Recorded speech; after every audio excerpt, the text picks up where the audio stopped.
So I want to wrap up here with some solutions to this anxiety. I think we properly identified the problem. I want to throw 3 solutions your way. First, slow down. Dallas Willard, the great line, you must ruthlessly eliminate hurry from your life. Ruthlessly eliminate it. Carl Jung, an atheist, he said, hurry isn't of the devil, it is the devil. We think that we as humans, we think that our souls can transition between tasks as quickly as a smartphone can.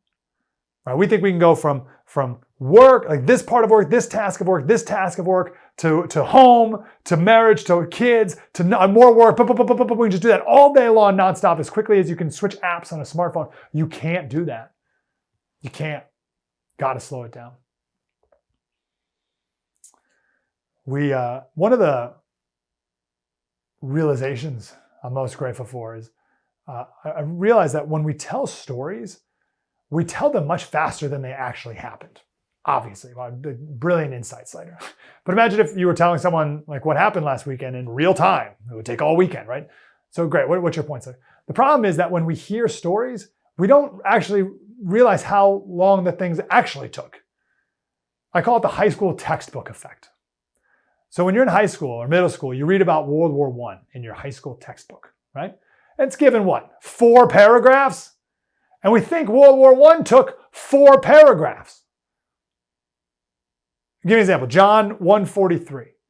Little line, little sentence in the book of John. You just skip right over it. The next day, Jesus decided to leave for Galilee. Okay. How long did that take me to read that? 1 second? So we think like in our brains, Jesus was in one place and now he's in Galilee. Boom, boom, that's it. That's how long it took. It took 3 days to walk to Galilee. 3 days. Stopping to eat, drink, sleep, sit by the fire at night. Even Jesus, he didn't move from dramatic story to dramatic. It was like boom, boom, boom. There was time in between. There were transitions. There was time to catch your breath. Time for his disciples to ask questions. Time to reflect. They moved slowly. They didn't go from fire to fire to fire, work, home, boom, boom, boom. Never present in anything. They were present the whole time. We just go too fast and we leave our soul behind, a little bit of it everywhere we go. And it's desperately trying to catch up with us. Show your soul some mercy.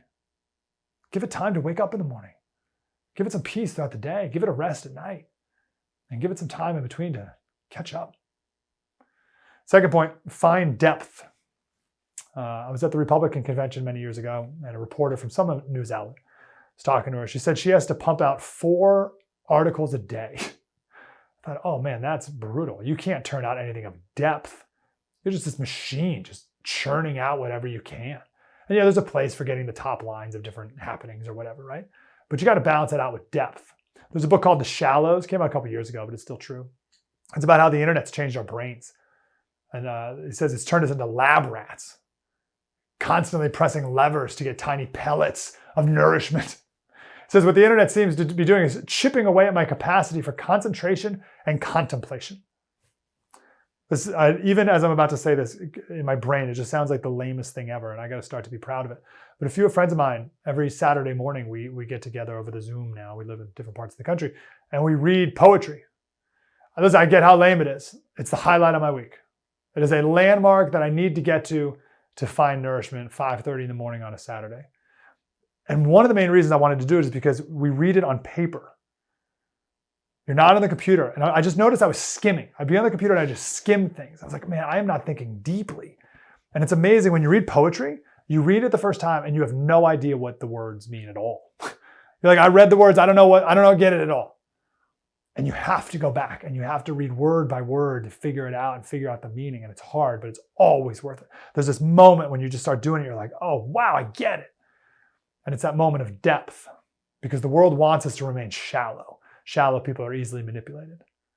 It's one reason why I hate cable news so much. You get 3-minute segments. All right, so you go on cable news, you can say 2 things. And in your ear, it's like, hurry up, hurry up. On this show, we spend an hour on a topic. My radio show, we dive deep into things for hours. People wonder why we're anxious because we're staying on the surface. But our soul is deep. Proverbs 25 says the purpose in a man's heart is like deep water.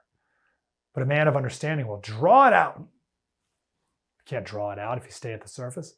Psalm 42:7 says, deep calls to deep in the roar of your waterfalls. All your waves and breakers have swept over me. What does that mean? So these are men of God who have been taken captive, and they're away from Jerusalem. And right before that, the man says, as a deer pants for flowing streams, so my soul pants for you, God. So the trials of life are like waves and breakers, and they're overwhelmed. You've been there? And man's deep need is calling to God's deep fullness. Our deep needs are in desperate need for God's deep fullness. We need depth, and you can get depth in your life by reading books, by reading poetry slowly, by listening to classical music. Pop songs are short because they have to be. There's no depth to sustain them beyond 3 minutes. Fight the urge to go to the next, the next, the next, the next. Don't let the world force you into the shallows of life. I promise you, the deeper you get, the less anxiety you'll have. Third point, take in the beauty. My guiding principle is the good, the beautiful, and the true. I think conservatives have focused a lot on the true for a long time. That's great. I think we're starting to focus more on the good, realizing that we need to be men and women of virtue as well. That freedom's not the end of the story. Freedom's not the point. Freedom is the beginning of the story. It's freedom to live a life of virtue. Our founders knew this, right? That's why John Adams said our Constitution was made only for a moral and religious people, wholly inadequate to the government of any other.